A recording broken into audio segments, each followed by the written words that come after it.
मंडळी, आपले गडकिल्ले हे आपलं खरं वैभव आहे. कारण प्रत्येक गडाची पहिली पायरी, गडाची तटबंदी आपल्याला ज्वलंत ऐतिहासिक पराक्रमांची साक्ष देतात.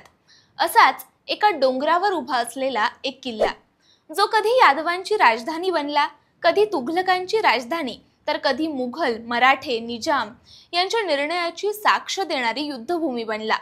तो किल्ला म्हणजे दौलताबादचा किल्ला, ज्याला पूर्वी म्हणत असत देवगिरी. आज यादवांच्या अजिंक्य कामगिरीची कमान सांभाळून ठेवणारा आपला देवगिरी किल्ला आगीच्या भक्ष्यस्थानी सापडला. इतिहास आगीत होरपळला गेला. किल्ल्याच्या परिसरात वाळलेल्या गवत आणि छोट्या छोट्या झाडांमुळे पेटलेल्या वणव्यामुळे लागलेली आग थेट माथ्यापर्यंत जाऊन पोहोचली. काल सकाळी 9 वाजेपासून लागलेली आग सायंकाळी आटोक्यात आली. इतिहासाचा सांगावा असणाऱ्या देवगिरी किल्ल्यावरील वणव्यानं इतिहासात प्रथमच एवढं उग्र रूप धारण केलं होतं. नेमकं ही आग वाढण्यामागं कुठली कारणं आहेत, या ऐतिहासिक किल्ल्याचा नेमका इतिहास काय, हे आपण आज या निमित्तानं जाणून घेऊयात. नमस्कार, मी सृष्टी आणि आपण पाहत आहात त्याचं काय महाराष्ट्र. तर मंडळी, 8 एप्रिलची उष्णता देवगिरी किल्ल्यासाठी घातक ठरली.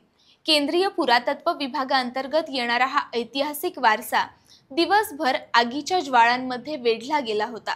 अग्निशामक दलाचे बंब घटनास्थळी दाखल झाले, पण किल्ल्यावर लागलेली आग विझवणं, किल्ल्याची तटबंदी खंदकामुळे शक्य झालं नाही. खरं तर दरवर्षीच उन्हाळा लागला की किल्ल्याच्या परिसरात वणवा पेटत असतो, पण यावेळी इतिहासात पहिल्यांदाच बाले किल्ल्यावर असलेल्या बारादरीलाच आगीनं वेढलं. खाली कालाकोटमधून आगीला सुरुवात झाली आणि वाऱ्याच्या गतीमुळे आगीचे लोट वरपर्यंत गेले. त्यामुळं बारादरीच्या छताला आणि सज्जाला असलेल्या लाकडी तुळ्यांनीही पेट घेतला होता.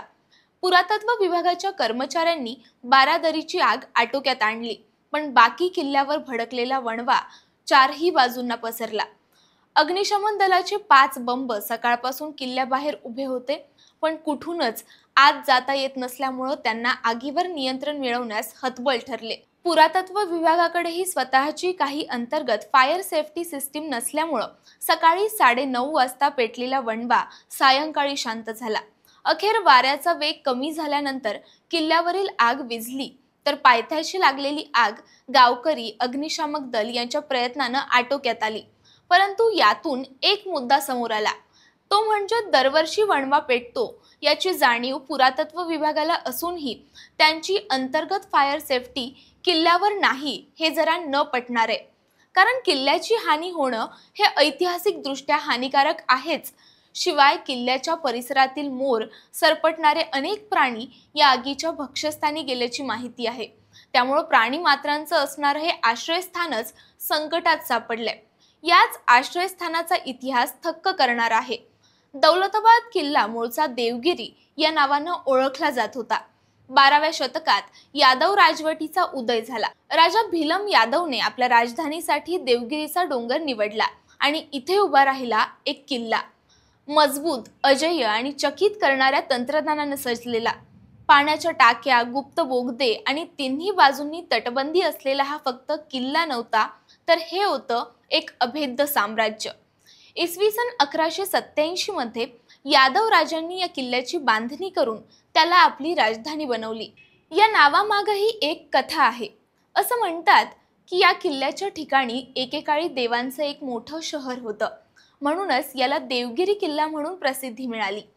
1318 मध्ये अल्लाउद्दीन खिल्जीनं देवगिरीवर हल्ला केला आणि किल्ल्याला जिंकण्यात यश मिळवलं. त्यानंतर त्यानं किल्ल्याचं नाव बदलून दौलताबाद असं केलं. हे नवीन नाव पारसी भाषेतून आलं आहे आणि त्याचा अर्थ समृद्धीचं शहर असा होतो. देवगिरीच्या यादवांनी अल्लाउद्दीन खिल्जी विरोधात मोठा लढा देत अनेक लढाया जिंकल्या. यादवांच्या लढाऊ बाण्यामुळे अल्लाउद्दीन खिल्जीला ही मोहीम सोडून द्यावी लागली. तरीही मुस्लिम आक्रमकांनी महाराष्ट्राची संपत्ती लुटली. सेनापती मलिक कफूर यानं अल्लाउद्दीनचं काम पुढे चालू ठेवलं आणि इसवी सन 1310 मध्ये यादवांची सत्ता लयाला गेली.